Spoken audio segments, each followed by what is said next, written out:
Bom dia a todos os conselheiros e todas as conselheiras. Bom dia também ao professor Luiz, que hoje está como convidado da Câmara, né?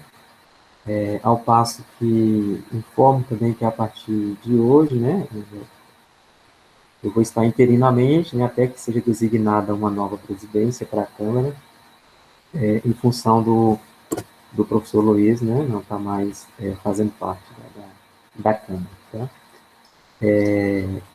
E hoje também estará a professora Leiriane, né, fazendo parte, já como integrante da cidade. Eu já desejo, né, as boas-vindas à professora Leiriane, né, e desejo que ela, né, fique bem à vontade aqui nesse espaço colegiado, para que possamos, né, também dar o desenvolvimento necessário para os trabalhos, né? A gente sabe que quanto mais membros na Câmara, melhor, porque a gente tem mais possibilidades aí de divisão de trabalhos, que não são poucos os trabalhos não só desta Câmara, mas de todas as câmaras, né? Porque todo a demanda do Conselho Superior, ela foi diluída aí no âmbito das câmaras, e acaba que cada câmara tem a sua demanda específica.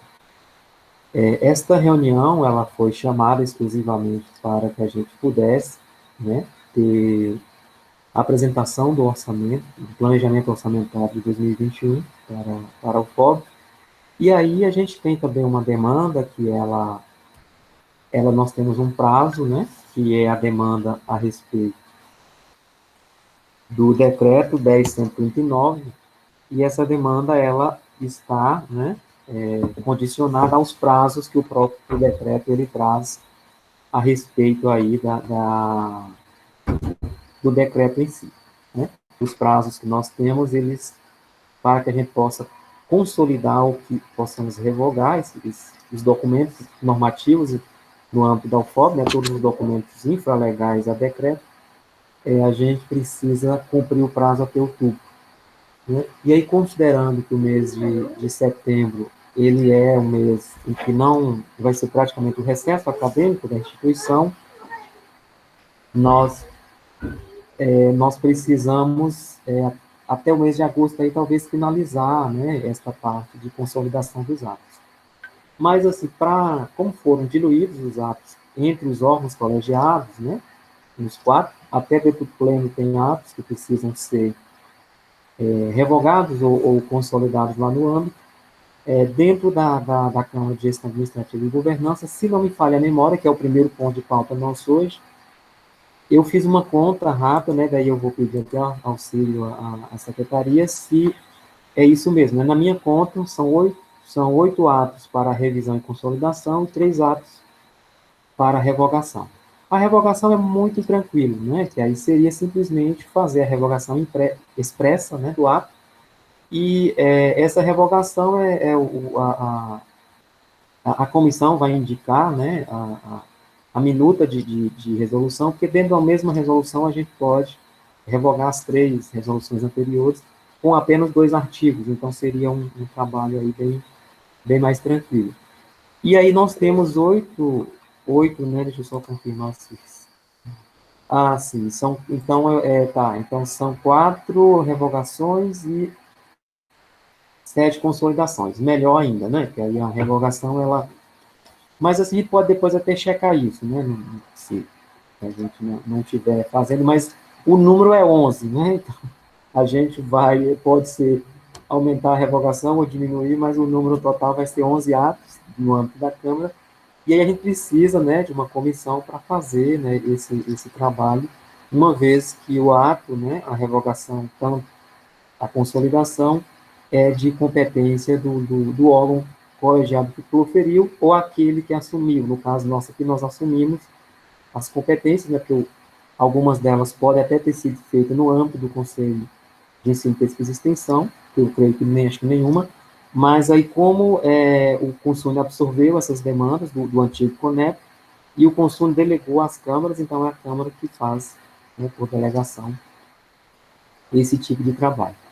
E eu acredito que se a gente tiver uma comissão aí de umas 3 pessoas, a gente conseguiria fazer, né, até porque tem ato aí que a consolidação ela é tranquila, é simplesmente ajustar nomenclatura de órgãos, né, ou até mesmo de fazer uma menção de uma legislação que foi ultrapassada, e lembrando, né, que nós, até no âmbito da Câmara de Normas e Recursos, que eu estou presidindo esse ano, eu usei um artifício que foi, logo que eu compus a comissão, eu fiz uma reunião com a comissão para poder também esclarecer um pouco mais sobre o decreto, mostrar, inclusive, onde no decreto que seria a aplicação nossa aqui, né, no âmbito da revogação e da consolidação, para que a comissão também fique com mais segurança para poder estar realizando aí o seu trabalho.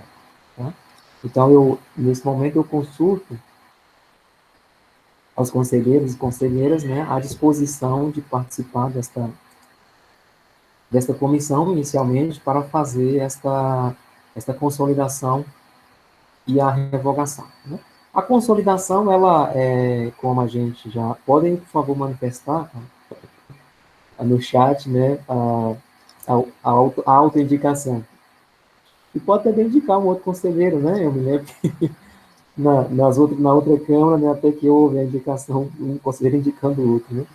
Mas a consolidação, ela vem no sentido de, às vezes, até de você reunir dois atos, que são de matéria similar, e que para não ficar, né, para, inclusive, a ideia é você diminuir o próprio repositório de atos de mesma matéria. E aí você consolida dois atos num único ato, para que, a exemplo aqui, neste caso em particular, da SEGAG, nós temos a resolução 01/2017, que ela trata, e tem uma outra de 2018, que trata da mesma uma matéria, que é sobre a carreira docente.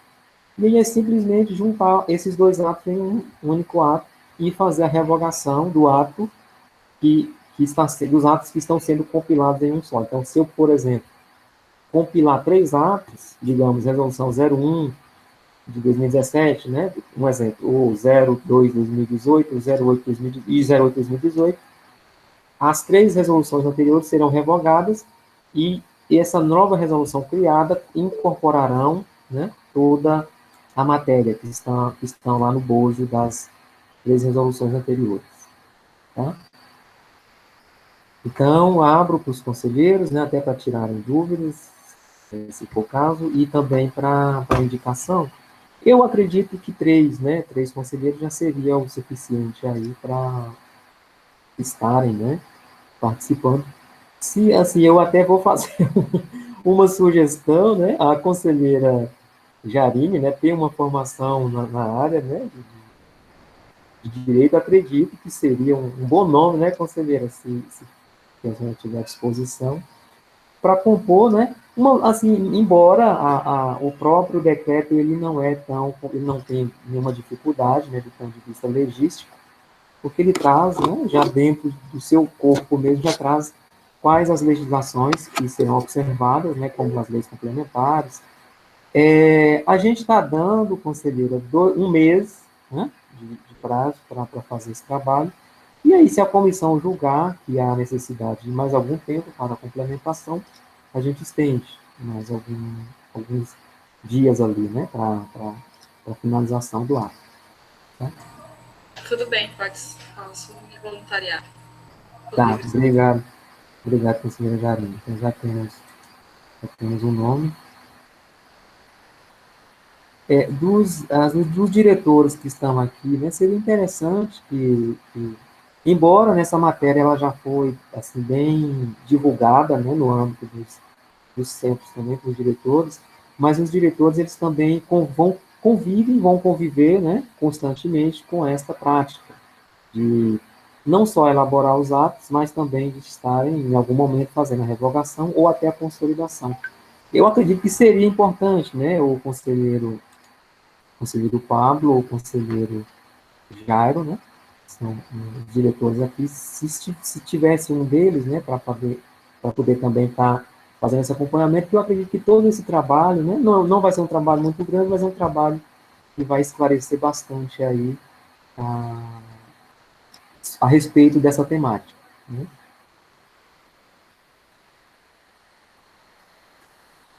Conselheiro Jairo? Bom dia, conselheiro Antônio, presidente dessa sessão. Bom dia a todos e todas, conselheiros. Eu entendo aí a importância, entretanto, eu já estou numa comissão semelhante da Câmara de ensino. E aí, na medida do possível, além das outras pareceres e atribuições, se tiver outro colega que puder participar, eu gostaria de ficar de fora dessa, se possível. Mas agradeço. Tá, Jólia, eu agradeço também a justificativa. Bom, professor Antônio, eu acho que também vou ter que declinar da oferta, em razão tanto do centro quanto do PPG-CHS. Estou acumulando algumas funções de outras comissões dentro do centro, fora pesquisa, eu não sei se eu consigo conciliar mais alguma coisa. Tem as aulas também, vai começar agora na próxima semana, e aí eu estou com mais alguns encargos, eu não sei se eu consigo assumir mais um compromisso. Tá, Jólia, professor Paulo.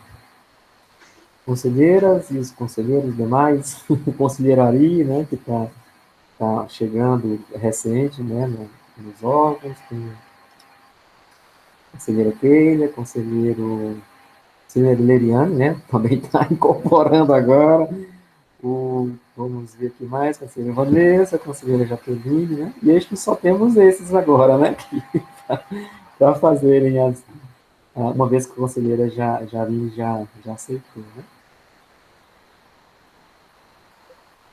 Bom dia, professor. Bom dia, os conselheiros. Eu posso ficar também?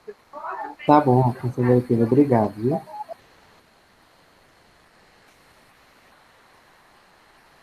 Mais algum conselheiro? Aí lembrando que na sequência, a gente faz uma sequência que eu digo, essa semana mesmo a gente pode fazer uma reunião, ou até na outra, para também passar para vocês, tá?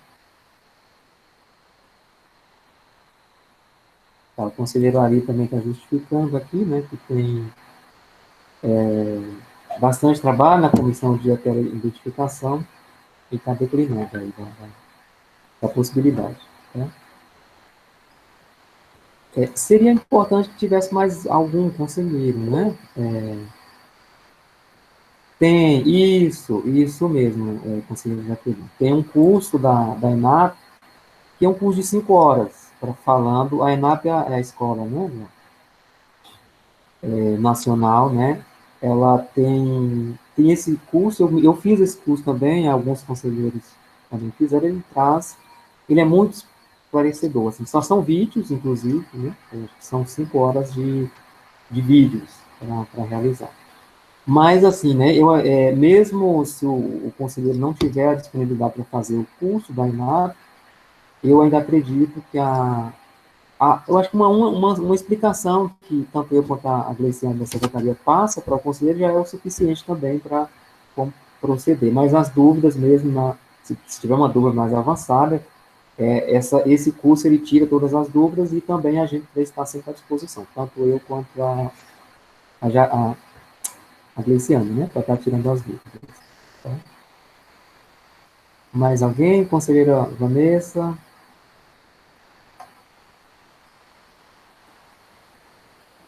Como que está a demanda? Poderia... Porque senão aí se fica para a conselheira Keila e conselheira Jarine, aí vai... não é que vai ser impossível, mas aí vai pesar um pouquinho mais para as duas, né? Bom dia, conselheira. Bom dia, professor Antônio, ainda mais conselheiros e conselheiras. Eu posso participar, só que eu vou precisar de um prazo a mais, porque eu vou entrar de férias esse mês. Aí então, será um mês de férias? Então, eu entrarei de férias a partir do dia 25.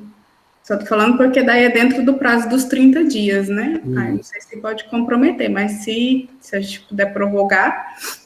Isso, eu acredito que a gente conseguiria prorrogar sem ter uma implicação mais de uns 15 a 20 dias, né, Gleiciane? Você consegue me passar? Acho que isso, mais ou menos isso, né? Sem uma implicação. Isso, mais 10 seriam uns 40 dias, né? Acho que o próximo está dizendo. Pode ser, então. Tá, obrigado, conselheira Vanessa. Então, aí a gente fecha, né? Então, eu vou colocar, acho que se não tiver nenhum empecilho, eu já indico a conselheira Jarine, né, para fazer a presidência, porque aí já, assim como a conselheira Vanessa também vai ter um período, né, de repente pode até haver uma divisão de trabalhos, né? E aí no período de férias pode ser que até a comissão venha fazer algo, né? Até que a conselheira Vanessa volte. Mas também a gente pode fazer essa prorrogação no final, de mais 10 dias aí, para poder atender as férias da conselheira, né? Tá? Então, a gente fecha esse ponto, e eu agradeço aí as 3 conselheiras pela disposição de estarem fazendo, né, parte da comissão, e já, assim, né, depois nós vamos agendar com as conselheiras um momento aí que seja possível para todos, para que a gente faça também os esclarecimentos a respeito do decreto, tá? Então, vencido aí o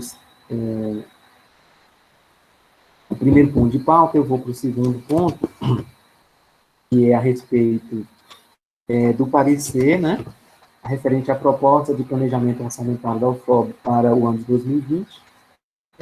Essa proposta vai estar no processo 23.520.005197/2021-32. A relatora desse processo é a conselheira Jaqueline Fritz.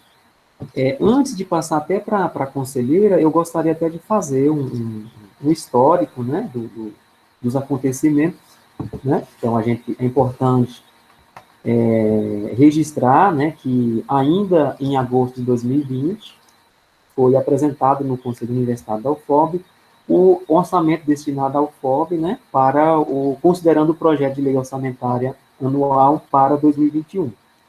Então, já na PELOA, né, para 2021, havia previsto, né, feito uma previsão de um corte orçamentário linear, em torno de 18,2%, linear porque seria um corte que ele se aplicaria em todas as ações da universidade para o ano de 2021. Em todas as ações que eu digo, desde investimento, assistência estudantil, custeio, né, que são as principais siglas aí que a gente recebe, né. Também em fevereiro, né, na verdade em janeiro de 2021, considerando inclusive as disponibilidades orçamentárias que nós tínhamos para o início do ano, naquele momento foi realizado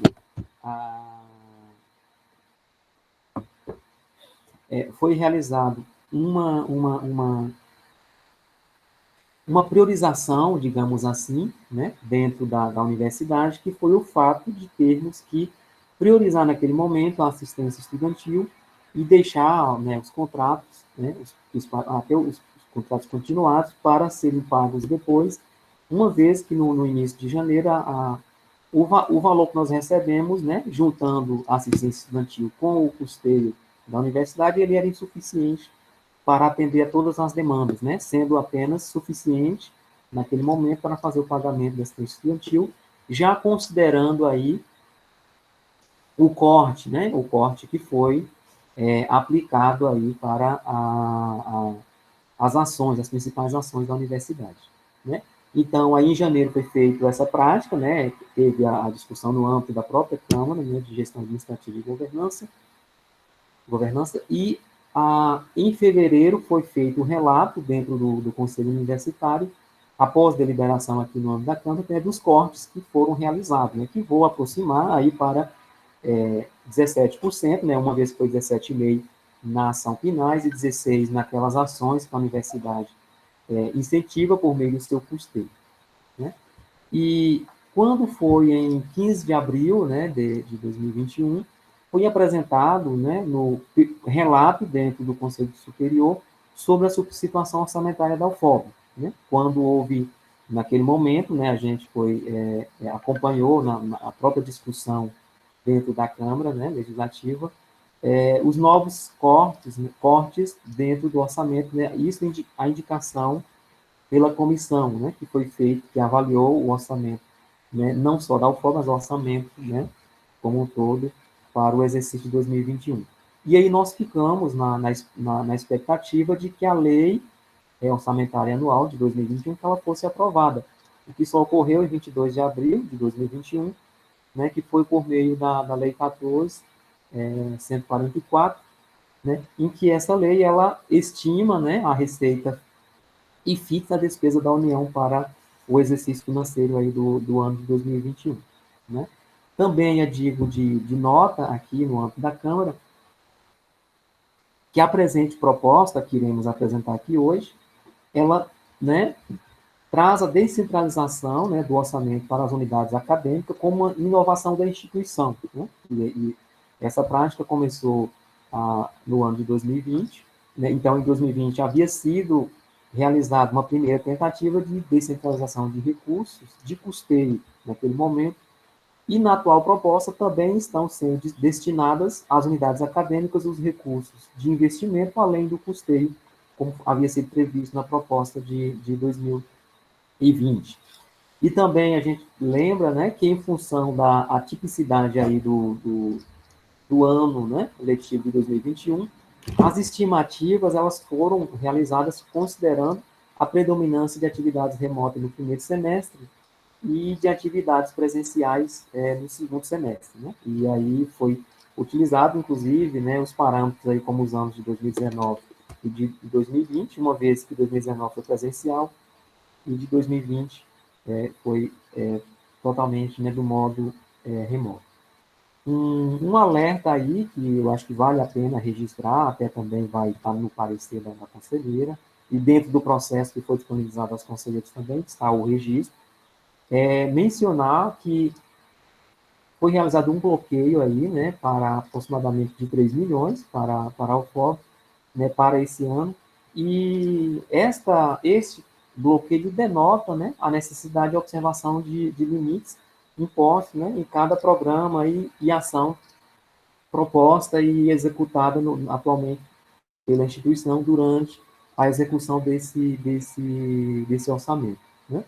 E caso, né, não haja um desbloqueio aí, estima-se que a partir do mês de outubro, algumas iniciativas da instituição, elas, né, serão interrompidas por falta de recursos, né, porque a gente assim como já foi relatado dentro do consumo, já foi apontado dentro dessas instâncias,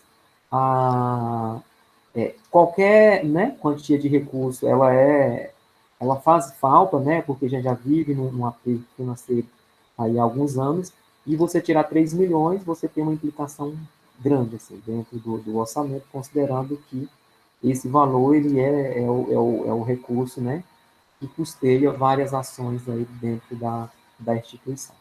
Tá?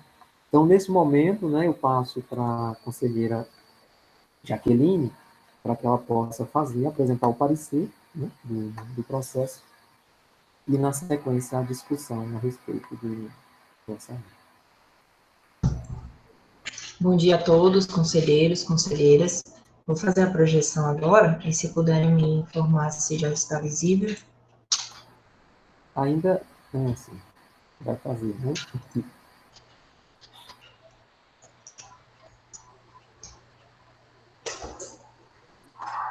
Já está aparecendo, conselheiro. Já está? Tá. Eu não sei se você consegue aumentar um pouquinho mais. Aumentar, né? Isso.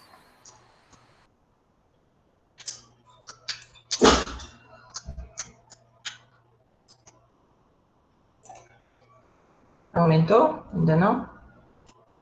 Ainda não. Para mim ainda não, mas eu acho que isso. Nesse...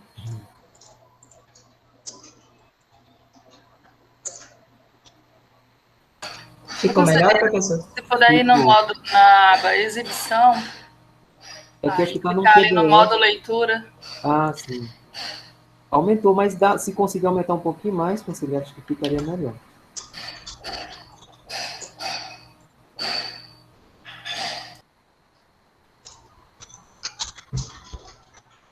Melhorou assim? Melhor, tá muito bom agora. Primeiramente, professor, eu solicito ao senhor e aos demais conselheiros a possibilidade de pular a parte do histórico do processo. É possível? Sim. Agradeço. Então, o processo foi instruído pela Diretoria de Estudos Estratégicos da Proplan, processo 23520.005.197/2021/32.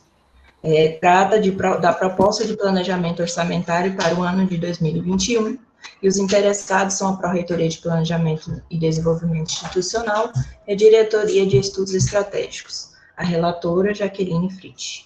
O objeto de apreciação. Trata-se de planejamento orçamentário elaborado pela Diretoria de Estudos Estratégicos da Pró-Reitoria de Planejamento e Desenvolvimento Institucional para submissão ao Conselho Universitário da UFOP. Passo, então, às considerações. O Decreto-Lei 200 de 1967 prevê em seu inciso 1º do artigo 6º o planejamento como um dos princípios fundamentais que regem a ação governamental e as atividades da administração pública federal.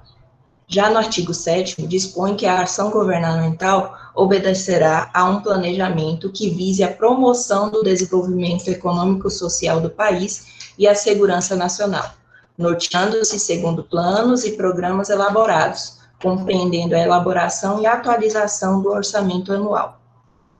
A Constituição Federal, por sua vez, no parágrafo 10 do artigo 165, dispõe que a administração tem o dever de executar as programações orçamentárias, adotando os meios e as medidas necessários, com o propósito de garantir a efetiva entrega de bens e serviços à sociedade.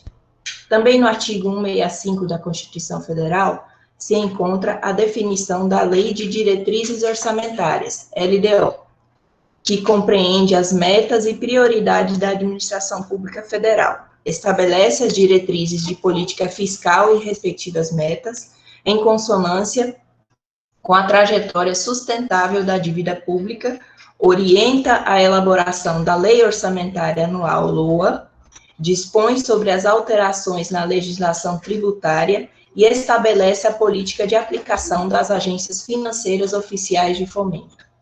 A LDO, que dispõe sobre as diretrizes para a elaboração e a execução da Lei Orçamentária de 2021, se encontra exarada nos termos da Lei 14.116, de 31 de dezembro de 2020.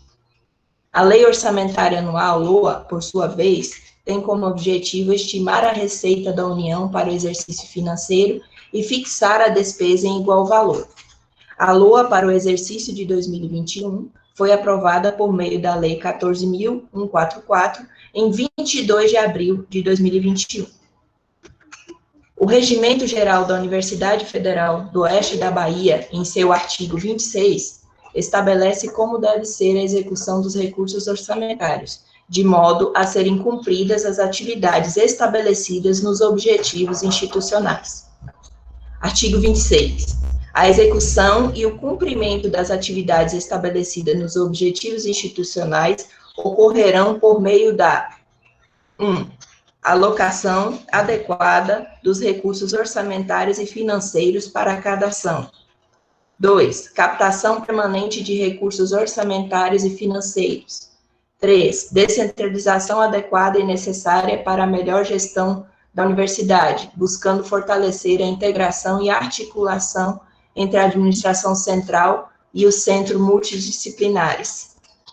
4. Investigação contínua e implementação de técnicas e métodos eficientes. E 5. Adequação da estrutura física e aquisição de equipamentos e insumos requeridos. 6. Qualificação e formação periódica dos servidores. 7. Organização adequada da força de trabalho e designação apropriada do pessoal responsável pela execução das atividades. Com relação à proposta orçamentária anual, o Regimento Geral estabelece em seu artigo 87 a forma como esta ação deverá ser conduzida. Artigo 87. A reitoria elaborará a proposta orçamentária a ser aprovada pelo Consune. Parágrafo 1º. A elaboração da proposta obedecerá ao cronograma apresentado anualmente pela reitoria, respeitadas as diretrizes e planos institucionais, consideradas as prioridades estabelecidas pelos órgãos superiores, centros multidisciplinares e órgãos da administração. Parágrafo 2º. O cronograma proposto deverá permitir que o orçamento seja aprovado antes do início do ano de sua execução, sendo permitida a sua execução provisória no período ante vigência. Parágrafo 3º. a elaboração da proposta de execução orçamentária será realizada a partir do projeto de lei orçamentária anual. Parágrafo 4º. No decorrer do exercício financeiro, poderão ser abertos créditos adicionais, mediante proposta do órgão interessado, submetida à apreciação do consune pelo reitor, obedecidos os preceitos da legislação e os regulamentos específicos. A aprovação da LOA 2021 foi tardia, passados quase 4 meses do início do exercício financeiro. Fato este que dificultou a execução do planejamento de toda a administração pública. A referida publicação consolidou a temida redução no repasse de recursos, quando comparados ao exercício de 2020. Além disso, em 23 de abril de 2021, ocorreu a publicação do Decreto 10.686, dispondo sobre um bloqueio de dotações orçamentárias primárias, impactando ainda mais os valores tão reduzidos do orçamento, cerca de 13%.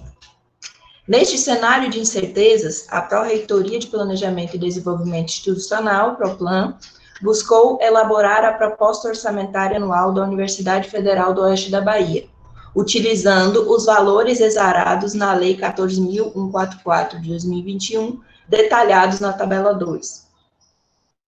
Dito isso, saliento a relevância do conteúdo da figura 1 e tabela 1, que retratam a evolução dos recursos repassados ao FOB de 2017 a 2021. Fica evidenciado a redução drástica nos valores de investimentos ao longo destes anos. Com relação ao custeio, o corte mais significativo se deu em 2021, sendo algumas ações orçamentárias afetadas com redução de até 19,8%, conforme comparativo descrito na tabela 2. A estimativa inicial das despesas de custeio da UFOB para o ano de 2021 tinha sido calculada em aproximadamente R$ 25.914.721,42. Tabela 4. Como a redução nos recursos das principais ações orçamentárias 20GK, 20RK e 4.002, aprovada na LOA de 2021, 19.342.136 reais, foi necessária a proposição de ajustes na previsão de despesas frente às receitas disponíveis. Os valores ajustados das despesas são apresentados nas tabelas de 8 a 13 e consolidados por ação orçamentária na tabela 14. Ressalto que a redução das despesas, principalmente no que se refere aos contratos administrativos, foi apresentada considerando a suspensão das atividades acadêmicas e administrativas presenciais, relacionada ao enfrentamento da pandemia causada pelo Covid-19.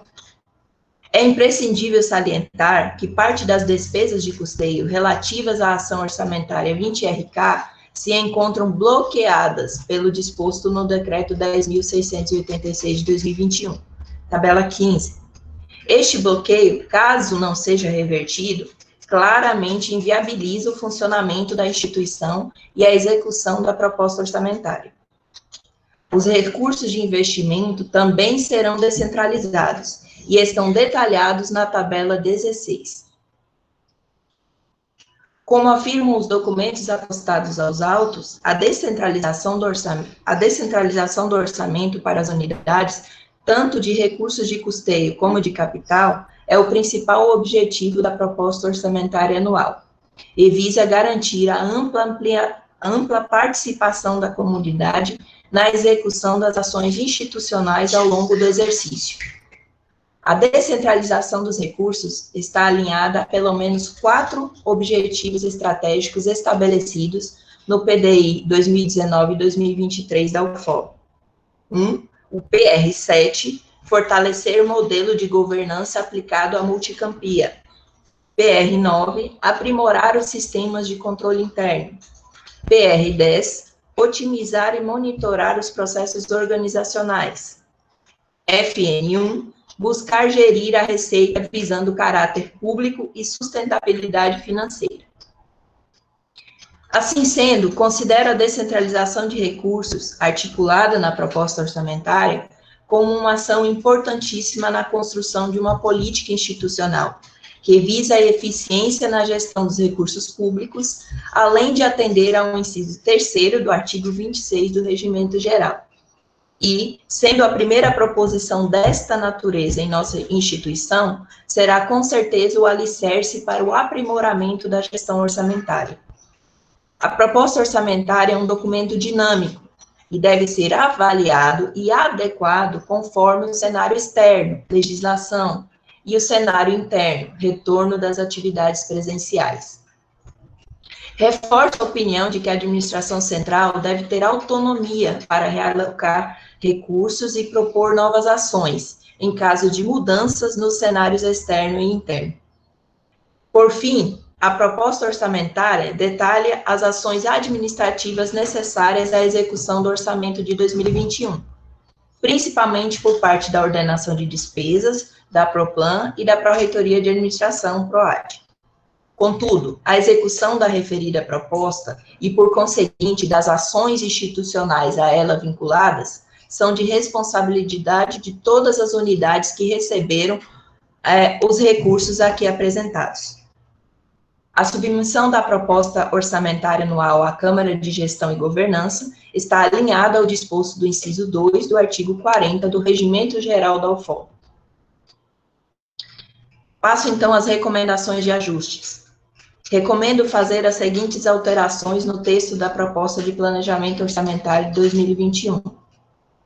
A. Alterar o título da tabela 2, página 39, visando a correção de erro material, passando a vigorar com a seguinte redação. Tabela 2, detalhamento da receita orçamentária da UFOB para o ano de 2021. B. Alterar a redação do segundo parágrafo do item 4.6, diretrizes para a execução das despesas, página 53, considerando as alterações técnicas na execução dos empenhos, ocasionada pela migração do sistema CIAF para o CIAF Web, passando a vigorar com a seguinte redação. A planilha do orçamento institucional deverá conter o resumo do planejamento orçamentário institucional, em que cada item do orçamento será identificado por um código alfanumérico único. Esse código será utilizado para a identificação, pela PROAD, das notas de empenho emitidas.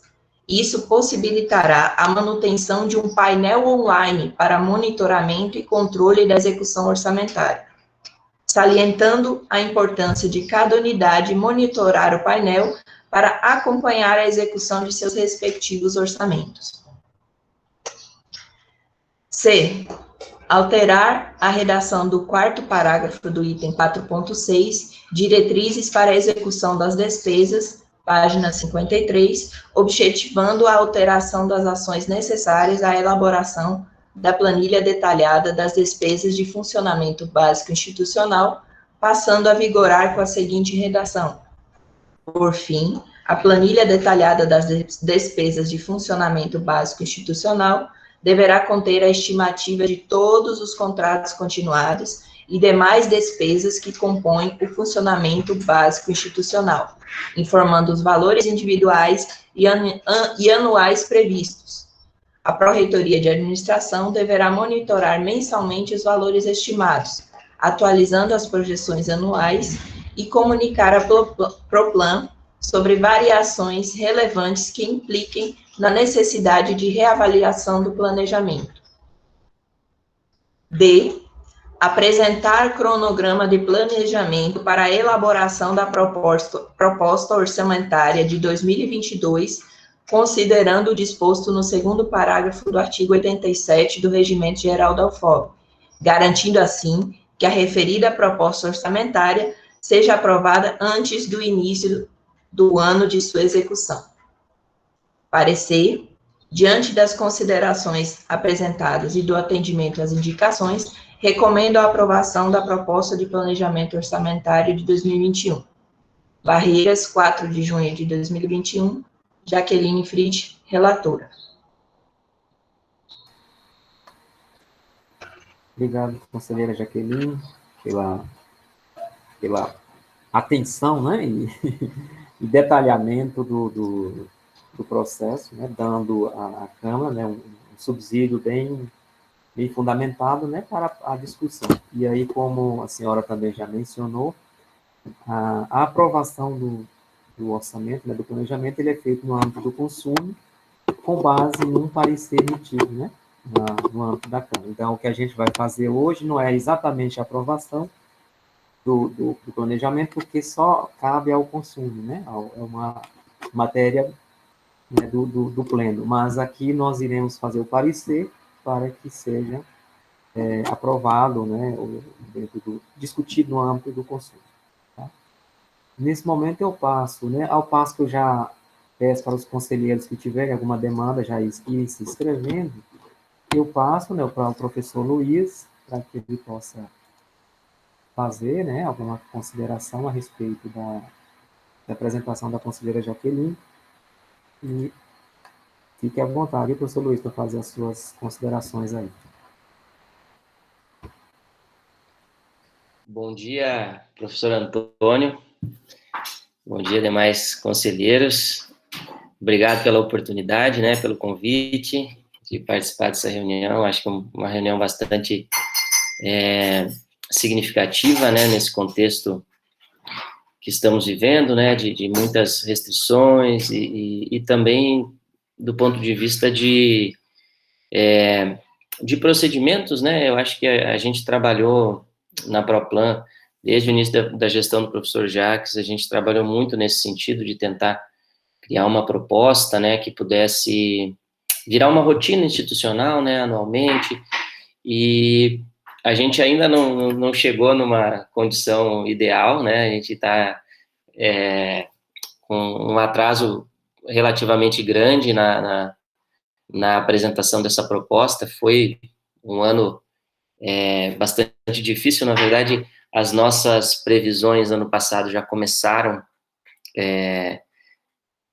bastante complicadas, né, em relação ao orçamento, e com isso várias mudanças de planos foram necessárias, várias adequações foram necessárias.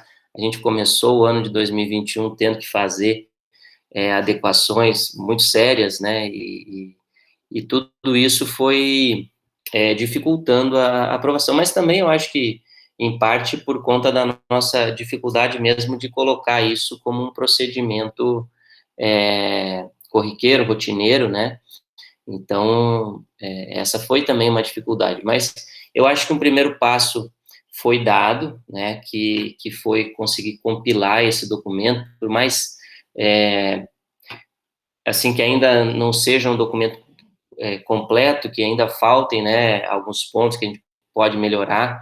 Nós trabalhamos, né, professora Leriane, com muito, assim, com muito cuidado e pensando sempre que a gente precisava deixar um documento, né, para começar mesmo essa etapa, essa rotina, né, e aí o documento foi apresentado. Obviamente que o planejamento, ele é feito, mas a execução orçamentária é muito dinâmica, há muitas mudanças, né, na conjuntura ao longo do ano, e aí os recursos às vezes não chegam, são bloqueados, de uma hora para outra surgem recursos, então tudo isso precisa de ajustes, mas o documento, ele precisa ser apresentado para nortear, né, as ações da instituição, e nesse sentido acho que foi muito importante a gente ter conseguido para esse ano apresentar algo já mais elaborado, porque em 2020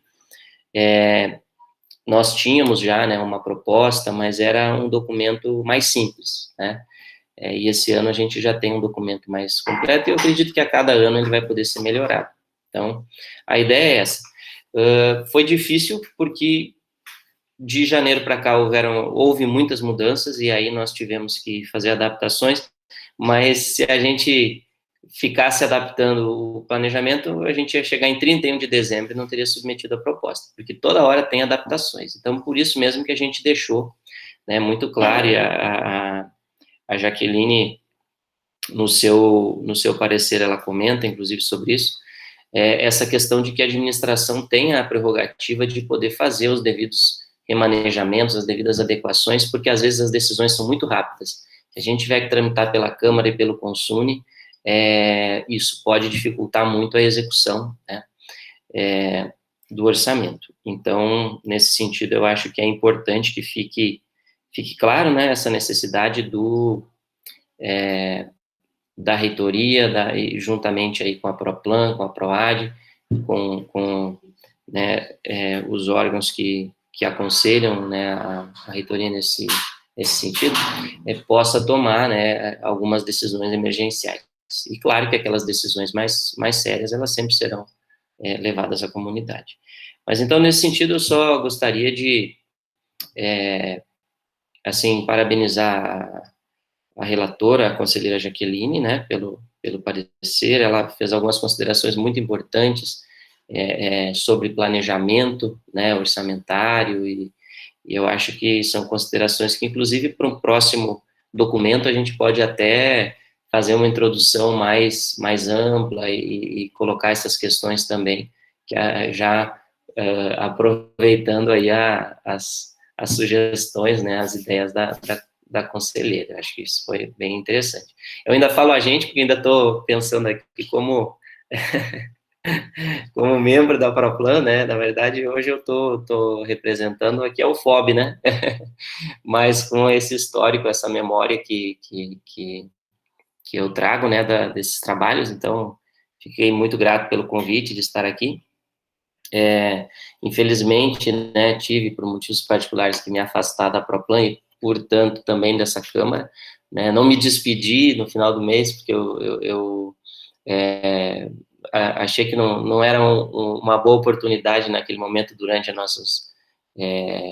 as sessões da nossa reunião ordinária, comentar sobre isso, mas, felizmente, estou tendo essa oportunidade agora de me despedir, de agradecer, né, a oportunidade que me foi dada, e agradecer também, assim, a boa convivência que tivemos aqui nesse período, e dizer que assim, saio da Câmara nesse momento, quem sabe futuramente eu retorne, né, a gente está sempre disposto a contribuir. Infelizmente, não consegui dar continuidade ao meu trabalho na PROPLAN nesse momento, por questões particulares, precisei me afastar, mas a gente tem uma representante, né, que já vem há muito tempo trabalhando na PROPLAN e tem um êxito, assim, formidável na condução das atividades, que é a professora Leriane. Ela, para minha alegria, ela foi conduzida a pró-reitora e com certeza a PROPLAN ficou em muito boas mãos. Essa Câmara também terá uma conselheira aí que vai contribuir muito. Então, nesse sentido, eu fico aqui à disposição, né, de todos para tirar dúvidas, para auxiliar no que for necessário. Mas a professora Leriane também, que está aqui, ela tem total condição aí de responder as dúvidas, de ajudar nas decisões que forem relacionadas a essa proposta, porque ela participou ativamente também. E, enfim, estou aqui só para somar, para ajudar mesmo, e para agradecer aí pela oportunidade que tive nesse período. Então, professor Antônio, fico à disposição. Se tiverem dúvidas, é só me chamar.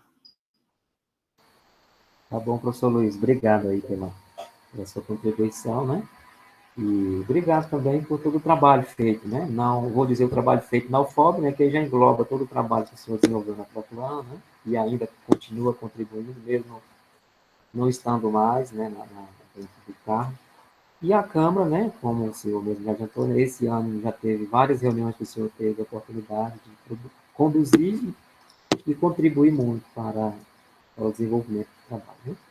Então, fica aqui o meu fraterno, né, e eterno agradecimento por toda essa contribuição. Eu não sei se a conselheira Leriane já gostaria de fazer a apresentação, mas aí eu já deixo também as inscrições abertas para os demais conselheiros e conselheiras para também já estarem fazendo as suas colocações. Eu já passo para a senhora, professora Leriane. Então, bom dia a todos, né, conselheiros e conselheiras. Bom dia ao professor Luiz. Professor Luiz, já agradeço aqui pelas palavras, mas também já registro a sua importância nesse momento. Esse documento, ele é muito importante para a instituição, como destacado pela relatora, conselheira Jaqueline, quando ela destaca a questão da descentralização e do documento como um caráter inovador. Então, a gente deve muito ao teu esforço, né, enquanto dirigente, pró-reitor de planejamento, e que foi um trabalho dedicado e articulado com todas as áreas envolvidas, né, sempre buscando esse diálogo próximo com as áreas que seriam tanto as executoras quanto propriamente as áreas de suporte, né, assim como a Proplan, né, as atividades de suporte. Então, já agradeço aqui, né, por esse legado, que certamente é um registro muitíssimo importante. Acho que a universidade ganha com isso. Pela primeira vez a gente tem um documento desse porte. É natural que as mudanças, elas aconteçam e os aprimoramentos, eles venham no sentido de que esse documento, ele certamente, ao longo dos anos, ele poderá, né, ser mais robusto, ou atrair mais, ou ter mais informações, dadas as especificidades, e que são peculiares, ou até os registros, a depender de cada exercício, mas nesse exercício de 2020, virando 2021, que esse esforço da PELOA 2021, né, ela tem início no ano anterior, com todo o esforço, como bem registrou o conselheiro professor Antônio, já dando início em agosto de 2020, quando isso foi levado à discussão. Então, aqui a gente tem um momento de discutir esse planejamento orçamentário com base em todo esse estudo que foi realizado ao longo desses meses, né? Então, já deixar aqui meus parabéns, meus agradecimentos também, né? E espero aí dar continuidade à excelência do trabalho que foi desempenhado ao longo da tua gestão. Me colocar à disposição. Bom, obrigado, conselheira Loriane. O conselheiro Jairo. Mais uma vez, bom dia a todos e todas. Inicialmente, eu gostaria de agradecer aí o professor Luiz Gustavo por todo o seu trabalho, né, tanto à frente da Pró-Reitoria como à frente dessa Câmara. Realmente,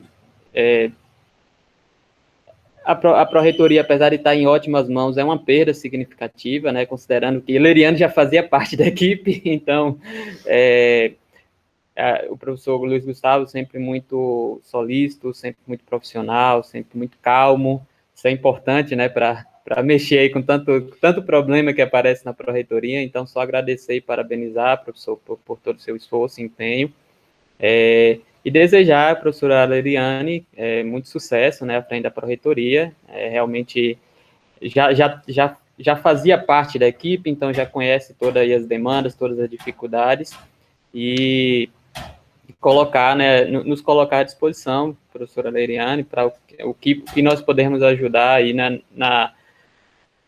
nesse trabalho que é realmente tão importante, tão difícil, né, que é como a gente comenta, né, dificuldade é distribuir pobreza, né, se fosse distribuir riqueza, estava ótimo, mas assim, com os valores tão resumidos, com tantos cortes, tantos congestionamentos, a gente realmente tem que ser muito desafiador esse trabalho, mas eu tenho certeza que está em boas mãos.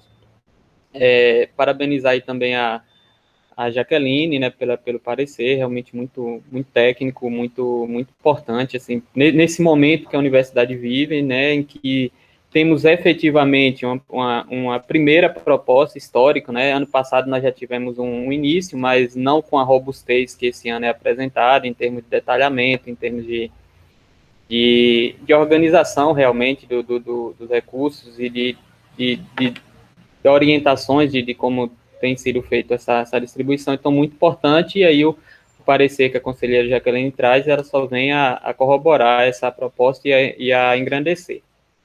Então, feito esses destaques, Eu gostaria de tirar algumas dúvidas, e aí tanto a conselheira Leriane quanto o professor Luiz Gustavo, eu acho que pode contribuir, a respeito da distribuição, realmente, da proposta de distribuição.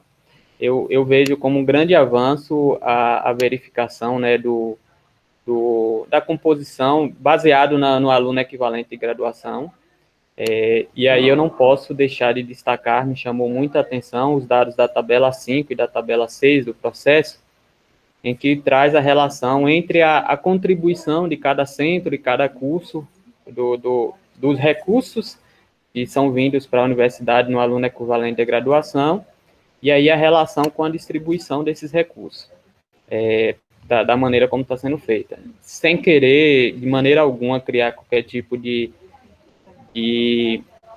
disputa entre os centros, eu acho que, de maneira alguma, esse objetivo, a gente precisa pensar enquanto universidade, e enquanto universidade, todos os centros, todos os cursos precisam estar fortalecidos para que a universidade se fortaleça.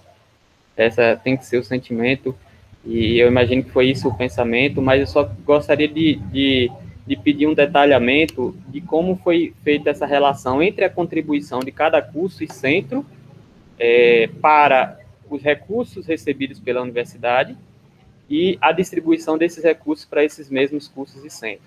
Chamou muita atenção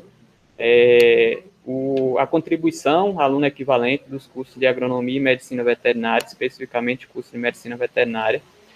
A gente sempre comentou e eu sempre reforçava essa fala, o quanto são dois cursos caros que exigem muita disponibilidade de recurso realmente, e isso é visível no aluno equivalente, né, na percentual de aluno equivalente, sobretudo naquela métrica que multiplica de acordo por cada curso.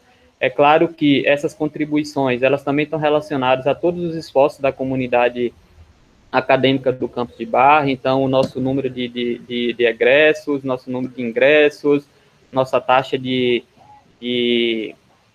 formação, então tudo isso contribui bastante para esses valores, somado ainda aquele percentual, aquele fator de correção, não sei se é exatamente o termo, mas eu sei que existe por cada curso um fator de correção, e curso de medicina veterinária e agronomia são dois cursos que têm essa taxa, esse fator de correção pouco maior, e isso implica nesses percentuais, né? Ao final, o centro de Barra, ele contribui para o aluno equivalente, o cálculo de aluno equivalente da UFOB em 13,3%, e os recursos que estão sendo destinados para o centro de Barra é de 10%. Então, repito e reforço que não quero criar nenhum tipo de disputa entre os centros, não é esse o objetivo, mas eu gostaria de entender, então, como foi feito esse cálculo, essa organização, e se existe alguma possibilidade aí sobretudo para o curso de medicina veterinária, que tem uma contribuição enorme no aluno equivalente, de ter algum tipo de repasse extra, não sei, alguma possibilidade, porque realmente me chamou muita atenção, e essa minha fala é muito no sentido da demanda, né? O professor Luiz Gustavo tem conhecimento, e a professora Leriane também, o quanto a gente vem aí desde 2019 discutindo algumas demandas de infraestrutura para o curso de medicina veterinária, para o curso de agronomia, sem dúvida, mas especificamente o curso de medicina veterinária tem uma defasagem muito grande em sua infraestrutura.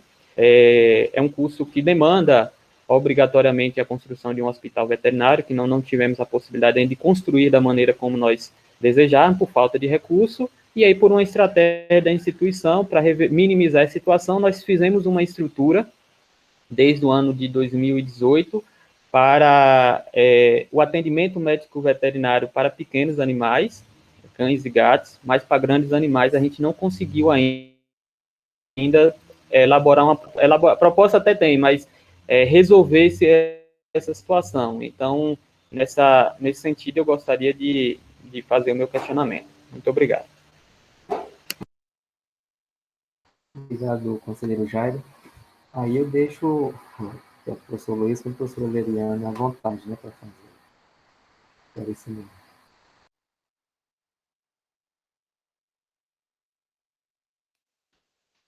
Professor Leriane, fique à vontade, se quiser a minha contribuição agora ou depois. Bom, professor Jairo, conselheiro Jairo, realmente essa é essa análise que a gente procedeu, né, considerando o aluno equivalente, a gente considerou os dados que foram enviados ao Tribunal de Contas da União no ano de 2019 para fazer essa composição. Existe a avaliação desses indicadores, né, são métricas que há alguns anos, na verdade, o Tribunal de Contas da União, né, exige que sejam apresentados, que sejam apurados, considerando ali os valores, os dados de sistema até 31/12 de cada exercício, né. Eu estou até aqui com a tabela aberta, até para fazer essa orientação para a Câmara Técnica, e aí essa composição do fator de retenção, na verdade, né, fazendo aqui a alusão ao documento, que tanto considerado a duração padrão do curso, né, que é um dado já definido pelo SESU, e aí, pegando exatamente os cursos, né, os quais se referem, deixa eu pegar a medicina veterinária, né, e também o fator de retenção dado pelo SESU, no caso específico, o fator de retenção de medicina veterinária é superior ao de agronomia. O de agronomia é 0,50, o de medicina veterinária é de 0,65, se equiparando também ao de medicina. Então, são dois fatores de retenção que são levados em consideração para cálculo do aluno equivalente, né? Nesse primeiro instante, a ideia da discussão sobre o aluno equivalente era de contemplar, né, essa informação, que é um critério de avaliação do grau de eficiência de qualquer instituição. Então, considerou-se que esse fator de retenção, juntamente com os dados, né, de apuração do ingresso do aluno e pegando aqui, tanto do ingressante quanto do diplomado, que ele pudesse refletir, né, essa distribuição orçamentária. Para esse exercício, sendo essa a primeira proposta, foi considerado o total, a participação desse aluno equivalente até um montante de 50%. O demais composto, a utilização do rateio se deu pela representatividade, né, digamos assim, pela distribuição equitativa desses valores para as unidades. A ideia é que, se esse aluno equivalente, ele é considerado na matriz orçamentária, né, que é a matriz OCC, na proporção até de 90%, né, algumas instituições até trabalham com a proporção até de 80%, mas em base legal a gente tem 90%, a ideia é que gradativamente essa consideração do aluno equivalente, ele seja determinante para o rateio dos recursos que serão descentralizados, né? Então, nesse exato momento aqui, nós consideramos até o teto de 50%, e aí, tanto para fins, né, de essa composição por cento, por isso que nessa tabela 5, pegando aqui as informações apresentadas nessa tabela 5, a tabela que apresenta a contribuição dos centros multidisciplinares, a gente tem ali o cálculo do aluno equivalente por curso, depois estratificado por curso, depois por centro, e aí a gente tem a composição daquele centro na proporção do teto que foi lançado. Foi o caso de 50%, né? Então, é a matriz de orçamento e custeio, que considera até o teto de 90%, né? Que é a portaria do MEC 651. Então, com base nisso, conselheiro, a ideia do planejamento orçamentário foi, em certa medida, também contemplar aspectos que são determinantes para o rateio do orçamento entre as instituições, uma vez que nós somos também, né, observa que, na verdade, a própria universidade, ela precisa se ajustar a essa normativa MEC, né, essa portaria do MEC. Então, foi uma forma que a gente encontrou de, já nesse exercício, conseguir contemplar a proporção do aluno equivalente. E aí, com base nisso, a gente estimou a contribuição do curso, que aí é uma razão, né, da contribuição do curso para o aluno equivalente da universidade, tanto do curso quanto do centro. Assim, é certo, né, que uma vez que a gente inicie detalhadamente, fazendo a avaliação por curso, né, isso possa desencadear uma série de medidas, né, por parte da direção do centro, como também da instituição como um todo, de modo a monitorar esses indicadores, né, aqui a gente apresentou o indicador geral, que é o de aluno equivalente, mas ele também, ele é um indicador composto, né, por vários outros que podem ser desdobrados para o seu acompanhamento. Então, provavelmente isso trará resultados significativos quando a gente observar isso numa visão de médio prazo, né, de curto, médio prazo, a gente já consegue ter essas informações para gerar um acompanhamento devido e subsidiar decisões institucionais. Então, no caso específico, de fato, a proporção de medicina veterinária, né, o composto aqui, né, esse valor, ela supera em alguns, equipar até a medicina, praticamente a medicina. Nós temos alguns da área de saúde que também tem um valor mais alto, né, a exemplo aqui do que está sendo posto, o próprio curso de nutrição, tá? Mas é uma estimativa que foi considerada nesse momento, haja vista a necessidade de uma adequação ao que a portaria do MEC, a portaria 651/2013, né, por meio da institucionalização da matriz OCC, já destacava. Então, eu acho que esse é um passo importante, é a primeira vez que, de fato, a gente tenha o uso desses indicadores para fins de descentralização dos recursos, não que esses indicadores não norteassem as decisões institucionais, até porque, anualmente, a gente apresenta esses indicadores, né, ao Tribunal de Contas da União, mas sim utilizasse desses indicadores para as decisões que estavam que poderiam estar associadas aí a uma distribuição de orçamento. Haja vista que o nosso próprio orçamento, enquanto universidade, é calculado com base nas informações que são prestadas ao tribunal, né? Então, claro que eu deixo aí ao professor Luiz, né, ao conselheiro, Jairo, caso tenha mais alguma dúvida, algum esclarecimento, e ao professor Luiz, caso ele queira complementar as informações. Sim, professor Veriane, eu vou aproveitar então para complementar, mas é nesse sentido mesmo, né? Nossas discussões foram muito relacionadas a isso. A gente precisa ter um indicador, algo que possa ser utilizado como base para a distribuição dos recursos, né? E obviamente que se nós usarmos apenas o aluno equivalente de graduação, nós podemos cometer algumas, não digo injustiças, mas talvez a gente dificulte um pouco a execução em determinados centros, porque os cursos da área da saúde, principalmente, eles têm um fator de multiplicação na hora do cálculo do aluno equivalente de graduação muito alto. Então, 4,5, se não me engano, 4 ou 4,5 para medicina e para medicina veterinária, né? Então, isso eleva muito o valor, o número do aluno equivalente de graduação. Não é só o número de alunos que estão matriculados, né? É um cálculo mais complexo.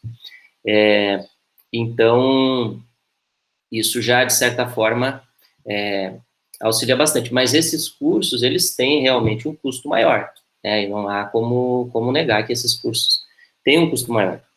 No entanto, nós pensamos no seguinte, para tentar não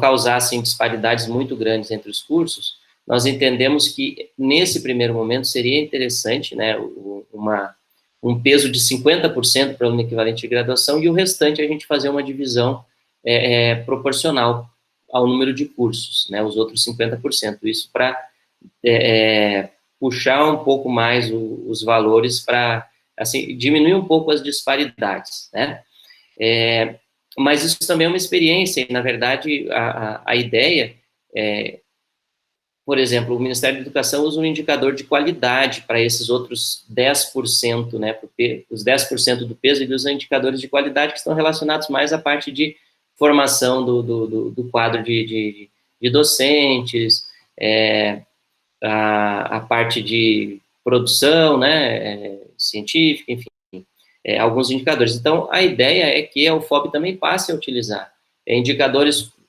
relacionados, por exemplo, à quantidade de projetos de extensão. A gente ainda não tem esses indicadores, mas a Proclan pode criar esses indicadores junto com a comunidade. Projetos de extensão, projetos de pesquisa, outras iniciativas que são desenvolvidas nos centros, e o que isso pode trazer de bom? Isso pode estimular, né, de forma sadia, a uma produção maior, né, nos centros, nas unidades. Então, isso eu acho que vai trazer, se a gente conseguir implementar isso, né, futuramente, se a UFOP conseguir implementar, acho que isso vai trazer um benefício. Bom, mas também nós pensamos no seguinte, para o curso de medicina especificamente, já há um recurso que vem especificamente para apoio aos estágios dos alunos, né, tem o programa de preceptoria, então, assim, vem recursos específicos, além da gente já ter esse peso para os cursos da área de saúde de 4,5, que eleva o aluno equivalente de graduação, a gente ainda tem recursos que vêm específicos. Aí, para o curso de veterinária também, né, existe um recurso, eu até estava tentando achar o valor exato aqui, eu acho que esse ano foram R$ 51.485. Um valor que vem específico, uma rubrica específica para o hospital veterinário. Então, isso também, de certa forma, já ajuda um pouco no custeio do curso de medicina veterinária, né? E isso nós entendemos que seria, nesse primeiro momento, uma boa contribuição, né, no orçamento. Então, isso está à parte, isso não, esses 51 mil, eles estão à parte, eles já vêm com uma rubrica específica, vem na ação 20RK, mas vem numa rubrica específica para o hospital veterinário, então, para uso em prol do curso de medicina veterinária. Então, por isso, nós achamos que esses cursos já tinham, né, um certo aporte, e seria importante considerar isso também. Claro que não houve redução nenhuma, mas a gente percebeu que com a consideração de um peso só de 50% para o aluno equivalente de graduação, os cursos da área de saúde teriam uma redução um pouco maior nos seus recursos de custeio, né, nos seus recursos, e aí, no entanto, eles têm essa outra contrapartida, né, esse contraponto que é o recurso que vem especificamente para eles. Então, por isso que a gente achou que seria justo, mas, na verdade, foi uma proposta, né, e eu acho que isso também vai precisar ser ajustado. Acho que é uma primeira tentativa, e aí, como já tinha sido dito em 2020 também, a ideia era que a gente começasse, né, mesmo que os índices não sejam os ideais, a UFOB precisa começar. Ano passado foi muito conturbado para essa execução, né, orçamentária, mas esse ano eu creio que já foi possível se organizar melhor. A PROAD já, logo no início do ano, já divulgou, né, um cronograma para solicitação, envio das demandas. A gente já tinha os valores estimados que seriam destinados aos centros, então, com isso, os centros puderam se planejar melhor já, né, então eu acho que esse ano a gente vai conseguir executar, assim, de forma mais palpável, a gente vai ter uma noção de como que a execução vai se dar com essa descentralização. E aí, para o ano que vem, ajustes podem ser feitos. Eu acho que para esse ano nem vale muito a pena mudar percentuais, porque se faltar recurso daqui ou sobrar dali, isso vai ser remanejado. A gente tem certeza de que não vai ser um problema, né, nesse sentido. Mas eu creio que essa cultura ela precisa se estabelecer, né, de planejar, de ter esses referenciais, vai ser com base no aluno equivalente, vai ser com base no outro indicador, vai ser com base em quê? Então, a gente tem um parâmetro e a gente deve construir outros indicadores e melhorar isso. Então, acho que a observação do professor Jair é muito importante nesse sentido. Também, assim, em relação aos recursos de investimento, esses recursos, eles são muito, assim, são baixos. Então, não dá para o centro pensar numa grande iniciativa, comprar um equipamento de grande porte para pesquisa, ou realizar uma obra, né? Isso não tem condições com esse recurso. Então, são equipamentos de menor valor para atividades de graduação. É isso que vai ser, eu creio que vai ser a prioridade que os centros vão dar para esses recursos de investimento. Mas, no entanto, a reitoria, ela fica, né, com uma parcela desses recursos de investimento para aplicação em projetos que já estão em andamento ou que que vierem de maneira, né, mais urgente a serem, que vierem a ser executados. Então, existe uma parcela de recurso também que está sendo gerida pela reitoria, que foi alocada na reitoria, mas que pode beneficiar um ou outro centro, dependendo da conjuntura. No caso desse ano, né, nós já tínhamos uma demanda antiga lá do próprio curso de Barra, que eu espero muito, professor Jair, que venha a ser, né, executada, né, que é a construção das baias, né, para atendimento dos grandes animais. Então, esse também já é um investimento à parte, não está no orçamento de investimento de Barra. Assim como ano que vem, pode vir, pode ter uma outra iniciativa para outro centro, conforme as demandas. Então, essa é uma demanda antiga, precisava, né, ser executada. Barra precisa muito disso para regularizar a oferta, né, dos seus componentes na área de grandes animais.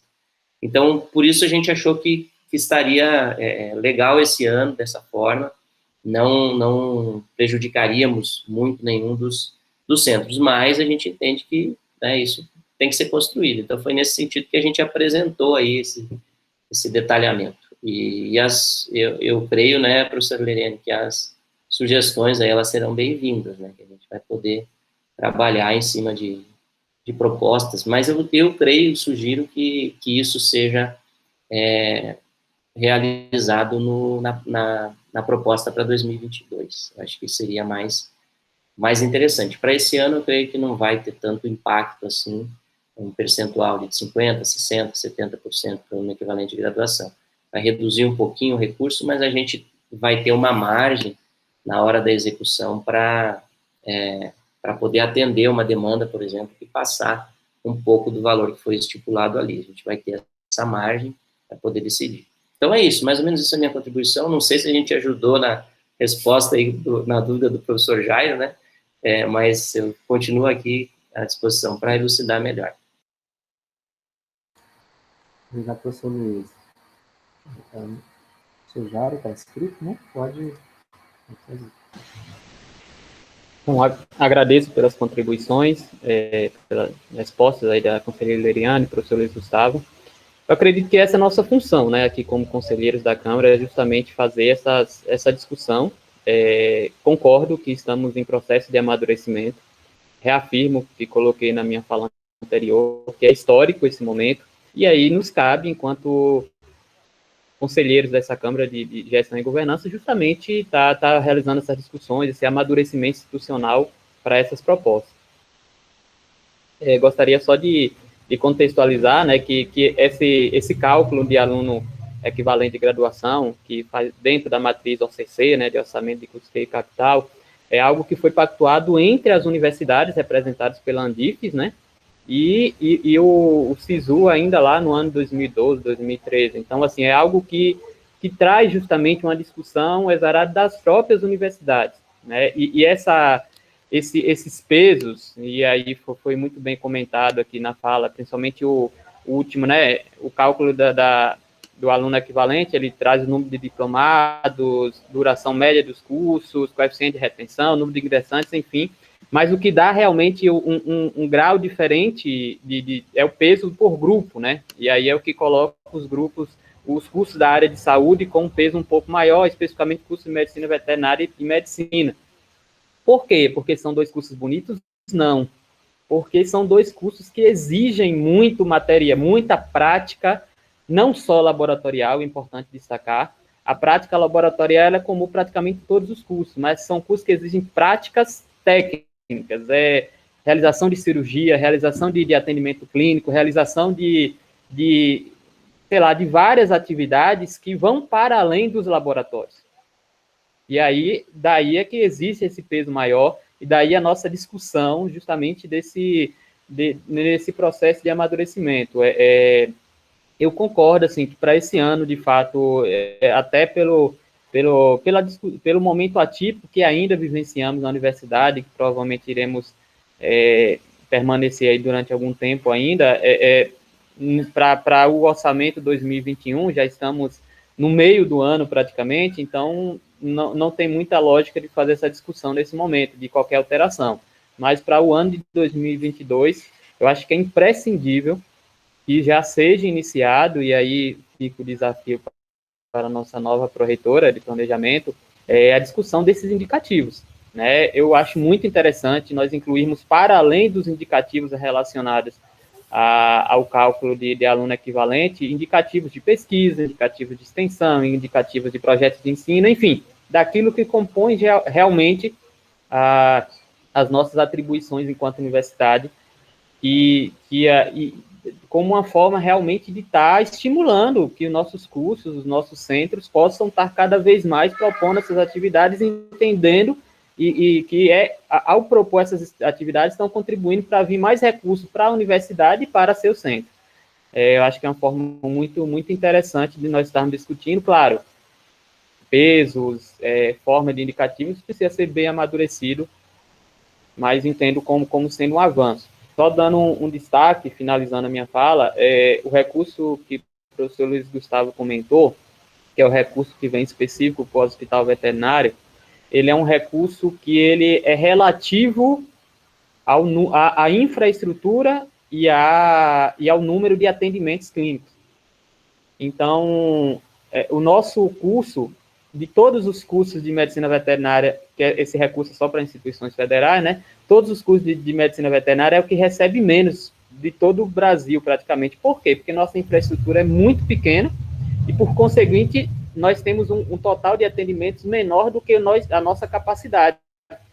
Então, ao podermos aumentar a nossa infraestrutura, aumentar a nossa capacidade de atendimentos, para além do nosso principal objetivo, que é proporcionar um espaço adequado de formação, prático para os nossos estudantes, vai estar contribuindo para a instituição receber ainda mais recursos, né? Porque esse cálculo, ele tem essa correlação. Então, só fazendo esse destaque da importância, e aí eu já venho discutindo isso, né, em alguns momentos, assim, quando, por exemplo, ano passado, eu acho que foi ano passado, ou início desse ano, se não, quando o Conselho Universitário aprovou a proposta de programa de pós-graduação Lato Sensu para de aprimoramento medicina veterinária, a ideia também vem nessa seara, né, de ao termos esse aprimoramento, nós possibilitarmos um aumento do número de atendimentos, aumentar a nossa capacidade de prestar um serviço para a comunidade, de proporcionar um espaço de aprendizado adequado para os nossos estudantes, mas também, sem dúvida alguma, pensar que com isso a instituição vai estar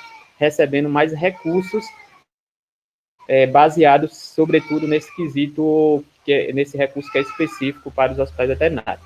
Então, finalizo aqui minha contribuição, ressaltando que essa minha fala não vem no sentido de criar nenhum tipo de disputa entre os centros, ou melhor, sim criar uma disputa sadia entre os centros, né? Que cada centro possa, dentro das suas possibilidades, das suas características, poder pensar em como vai estar contribuindo para a formação dos nossos estudantes, para o nosso cumprimento da nossa missão institucional, que é o nosso principal objetivo, sem dúvida alguma, mas entendendo que esses recursos, eles vêm para a universidade baseados nessas atividades. Então, a gente precisa ter isso em mente, sobretudo nós aqui na condição de gestores, na comissão de representantes da universidade na Câmara de Gestão e Governança.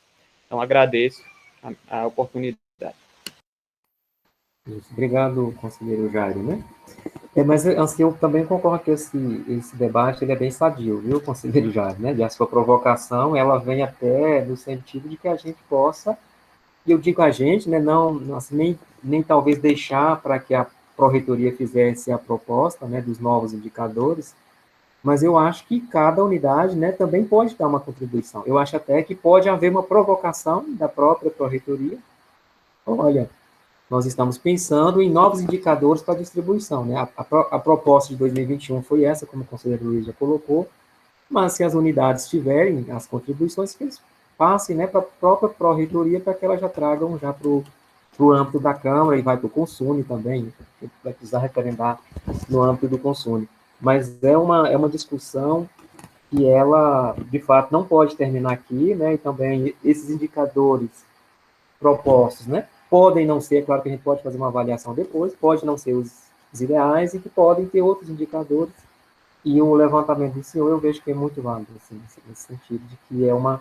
E também não enxergo como disputa, mas é talvez uma disputa sadia, como o senhor colocou no final, né? Mas é uma provocação que eu acho que a gente precisa, de fato, até compreender, né, o que é a matriz do ACC, que foi, como o senhor já relatou, foi um fato dentro da própria Associação Nacional dos Dirigentes das Instituições de Ensino Superior, da ANDIX, e que teve esse pacto, né, para que tivesse. E ela tem várias outras, né, vários outros indicadores que são levados em conta nesse debate, né? Acho que na inscrição aqui a conselheira Jaqueline, né? Bom dia novamente. Agora falando não como parecerista, mas sim como conselheira dessa Câmara também. Gostei muito da provocação do professor Jairo com relação a isso, e eu acho que um dos nossos principais desafios para que a gente consiga analisar a forma como a universidade quer distribuir seus recursos é justamente a gente conseguir executar esse orçamento de 2021, executar essa proposta que foi apresentada hoje, porque o nosso dever, como aquela legislação que eu citei no parecer, é executar esse orçamento.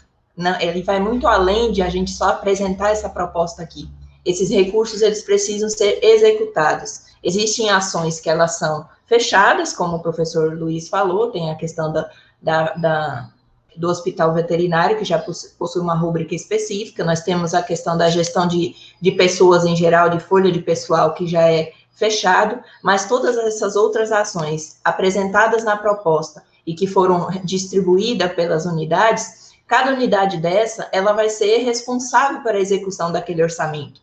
E no final do exercício de 2021, a gente vai conseguir verificar se essas ações, quais as ações conseguiram ser melhor implementadas, onde houve uma sobra de recursos, onde ele precisa ser adequadamente alocado no ano seguinte. Porque além de você discutir essa divisão, a execução do orçamento é o que a gente, enquanto administração central, precisa se preocupar no fechamento de um exercício. Por esse motivo, a minha sugestão, enquanto parecerista, de já implementar nessa proposta, colocar nessa proposta, um cronograma para que as discussões com relação ao cronograma de apresentação da proposta de 2022 já se inicie agora, porque geralmente a PELOA ela já começa a ser definida por volta de agosto, né? Então, na PELOA, a gente já tem que ter uma discussão interna em andamento acerca desse próximo orçamento, para que, quando a gente defina realmente a proposta, professor, ela já esteja alinhada com o pensamento de toda a comunidade. Então, essa é um desafio, mas eu acredito que nós estamos no caminho certo, estamos avançando. É complicado, porque a descentralização, ela gera uma responsabilidade. Ela não é apenas você colocar no papel, numa proposta, de que tal centro vai ter X de recurso. Você está dizendo, afirmando perante a comunidade que o centro ele tem ciência dos recursos repassados a ele e que ele tem a obrigação de apresentar as ações necessárias para o cumprimento daquele orçamento. Então, eu acredito que vai ser um amadurecimento de toda a universidade com relação a essa proposta, e, claro, ao longo das próximas propostas, nós vamos ter um avanço melhor, com proposições mais pontuais, com uma divisão mais coerente dos recursos, e, por consequência, uma execução melhor, tá? Então, Aproveito também a oportunidade para agradecer o professor Luiz por toda a contribuição junto à universidade, por toda a calma, por toda a paciência, por toda a troca de experiências e de conhecimento que tivemos ao longo desse tempo. Sei que era um compromisso dele a apresentação dessa proposta, então eu fico também contente nesse sentido, que ele conseguiu cumprir esse objetivo que ele tinha. Tá bom, professor Luiz? Muito obrigado por toda a sua contribuição. E estamos aí, viu? Obrigado, conselheira Jaqueline, né? Fez também uns apontamentos interessantes, né? Que é quanto o próximo passo daqui, né? O próximo passo para poder gastar o recurso, né? A execução de fato. Eu pergunto se há mais alguma, conselheiro Jário, se gostaria de perguntar algo mais, né? Ou algum outro conselheiro que gostaria de tirar alguma dúvida a respeito da apresentação, a respeito do documento que foi elaborado pela Proplan, né, através da diretoria, e para que a gente também possa, né, estar sanando aí, né, como eu já mencionei, embora aqui não é a aprovação final do documento, aqui ainda é uma emissão de parecer, mas que vai estar, muito provavelmente, nesta ou na próxima semana, dentro do Conselho Superior, para que possa estar sendo aprovado. Mais alguma contribuição dos conselheiros e das conselheiras?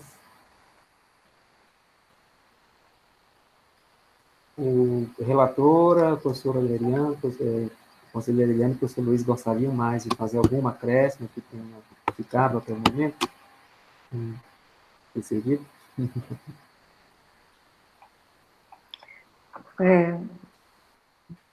Conselheiro, eu gostaria de aproveitar que essa fala da conselheira Jaqueline foi muito importante, provocada aí pela essa discussão do conselheiro Jairo, professor Jairo, que é a proposta de indicadores, né, e aí eu já me comprometo, né, enquanto Proplan, de já levar essa discussão para que em breve a gente tenha uma provocação, vamos dizer, no bom sentido, né, da discussão desses indicadores. Acho também que é importante essa definição de um cronograma, já considerando aí a proximidade, né, com as informações que serão postas muito em breve no sistema, a fim de atender aí o cronograma do governo, né, me refiro à PELOA 2022. Então, eu acho que se no decorrer desse período, né, considerando agora até o período de agosto aproximadamente, ou ainda no mês de julho, se a gente já conseguir realizar essas discussões, eu certamente entendo que isso vai trazer um ganho grande para até uma consolidação desse orçamento 2022, né? Agora, o que é destacado pela conselheira Jaqueline é muito importante, que é a parte da execução. A gente está aí no meio do exercício, e monitorar, né, aquilo que já foi descentralizado, né, ou que está alocado, que não só apenas o que foi descentralizado, mas o que está alocado nesse planejamento orçamentário, né, de acordo aí com as grandes ações que foram definidas, e acompanhar para verificarem, que a gente possa checar se de fato ele foi executado a contento. Isso eu acho que é muito importante.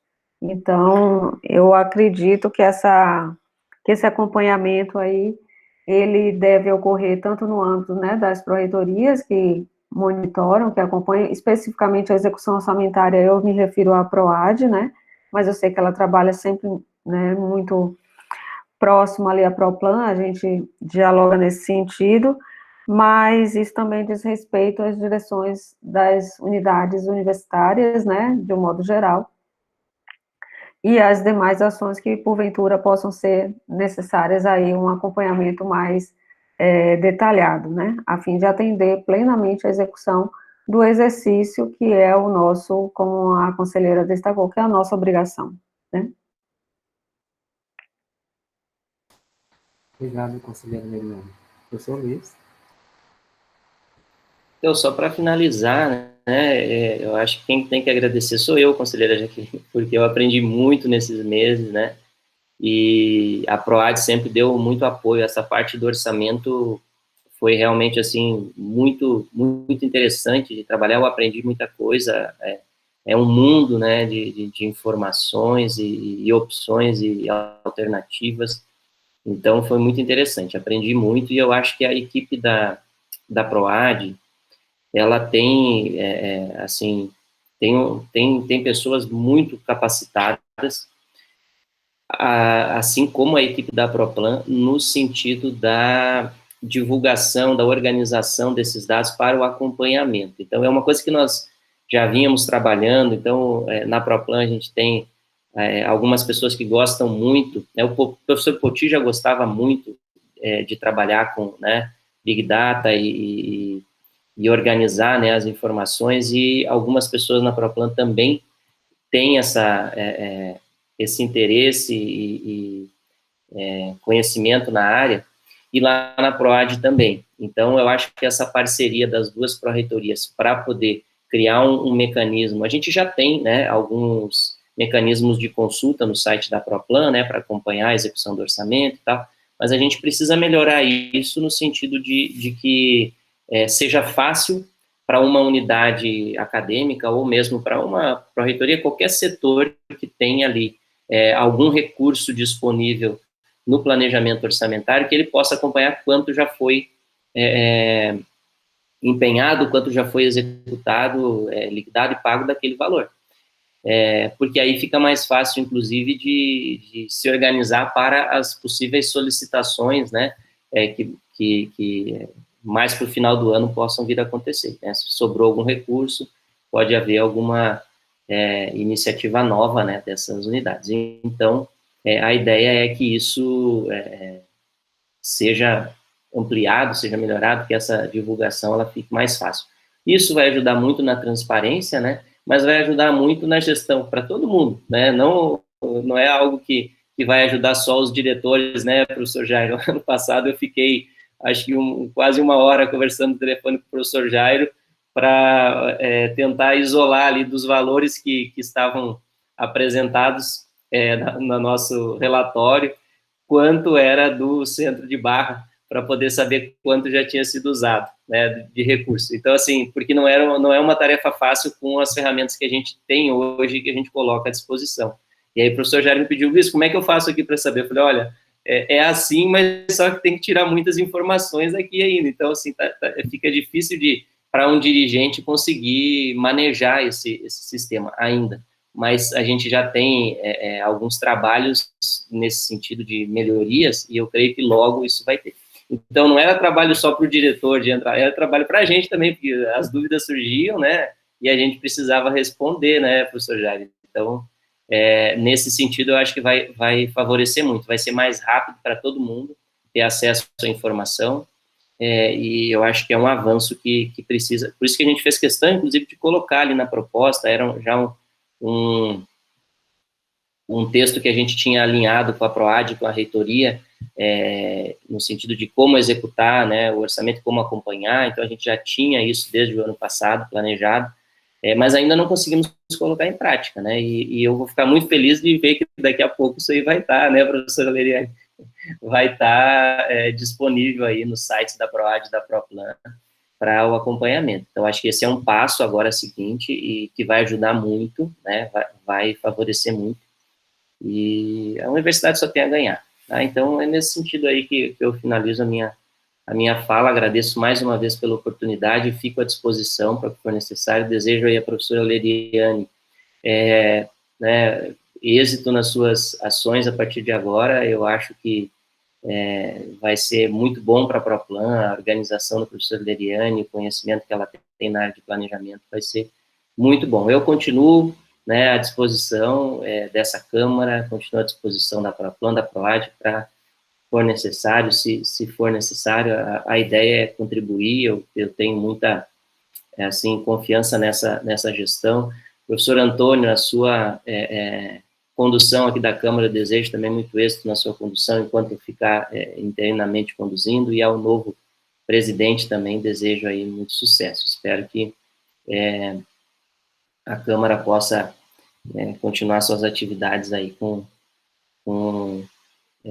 bastante seriedade, como sempre foi. O professor Antônio já tem uma experiência boa aí de Câmara, né, do ano passado, então está em muito boas mãos a Câmara, tá certo?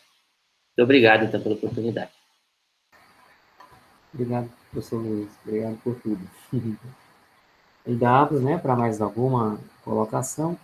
Eu vou só fazer um pequeno registro, né, que eu acho que é importante, né, como o conselheiro Jário também já colocou, o quanto que é histórico nesse momento, e esse detalhamento do próprio,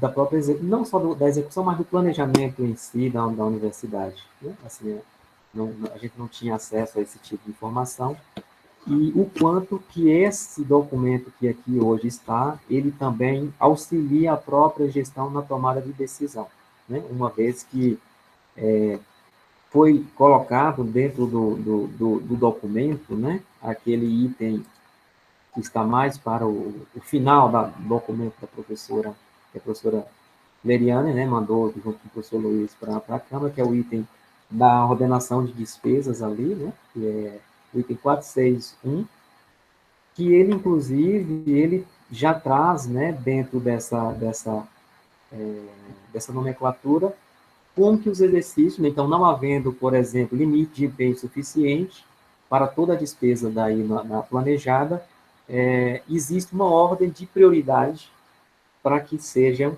gastos os recursos que tenham naquele momento, né? E aí é colocado como a prioridade, como a folha de pagamento pessoal, depois vem, e é importante registrar isso aqui, nós não temos no âmbito desta Câmara hoje a representação estudantil, que o mandato ainda vai iniciar, acho que daqui a 2 dias, mas foi colocado em segundo lugar a prioridade os auxílios financeiros a estudantes e bolsas vinculadas a programas institucionais, né? E aí depois vem diários, vem os contratos, e isso, né, é importante registrar esse ponto de se colocar aqui, né, esse ponto para a assistência estudantil, porque já em janeiro nós não tínhamos um documento dessa natureza, né, aprovado em órgãos colegiados, para que pudesse dar à gestão um direcionamento de qual era a prioridade naquele momento, mas que naquele momento também foi tomada essa decisão, ainda em janeiro de 2021, que foi priorizar, em janeiro, os auxílios financeiros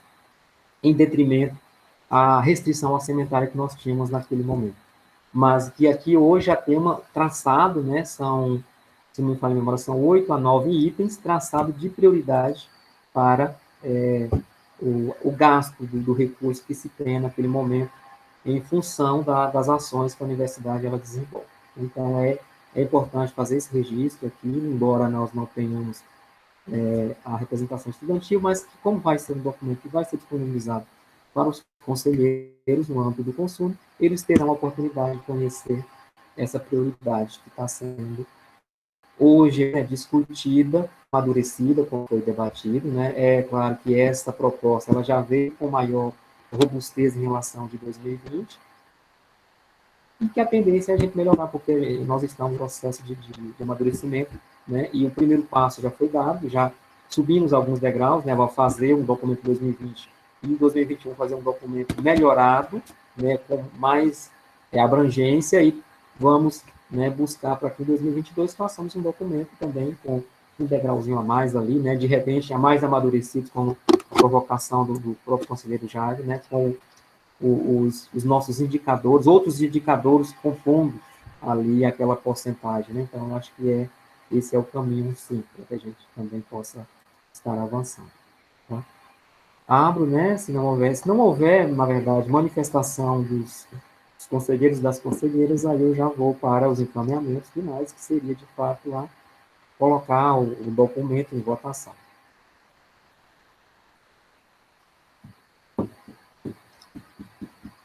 Então, não havendo aí inscrições, né, para manifestação para o processo, eu coloco em votação o parecer da conselheira Jaqueline, né, com as recomendações que ela apresentou, mas que foram todas acolhidas no âmbito da Câmara, e, né, então, a votação, então, quem concorda com o parecer da relatora, né, por favor, que se mantenham como estão.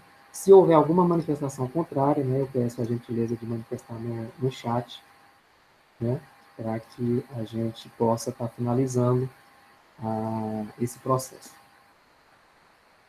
Então, não havendo nenhuma manifestação, só esperar o conselheiro Ari, acho que ele caiu na internet, né?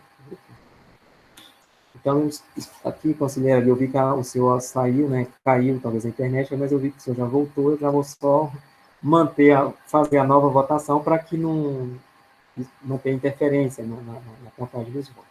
Então,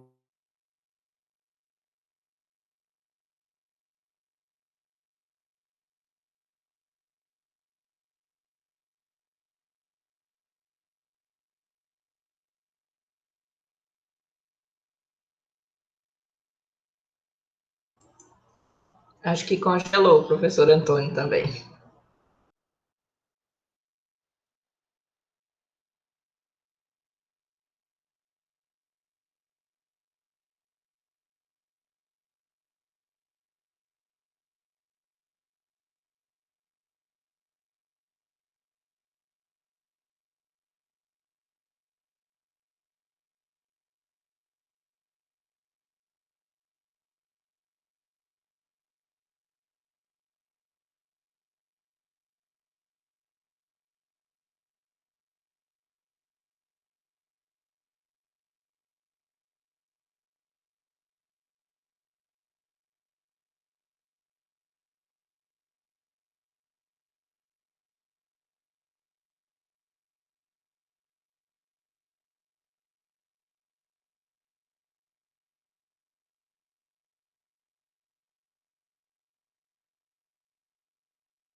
Bom dia novamente. Acho que, como a gente já estava no encerramento da reunião, né, Gleiciane pediu para eu assumir, já que estamos sem um substituto, né, no momento, eu gostaria, então, de perguntar se tem mais alguma manifestação em relação ao parecer.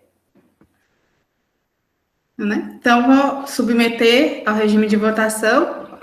Pergunta aos conselheiros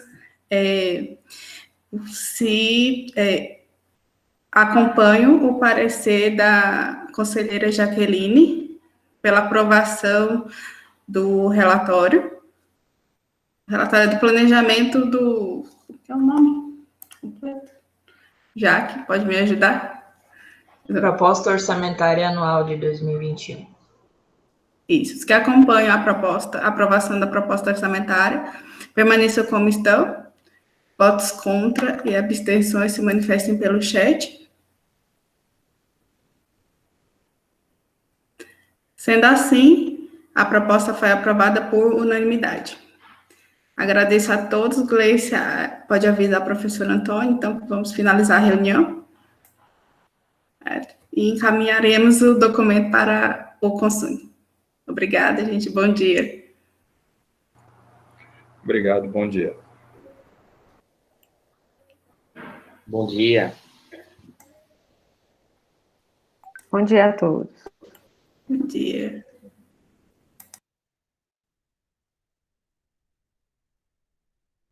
Bom dia.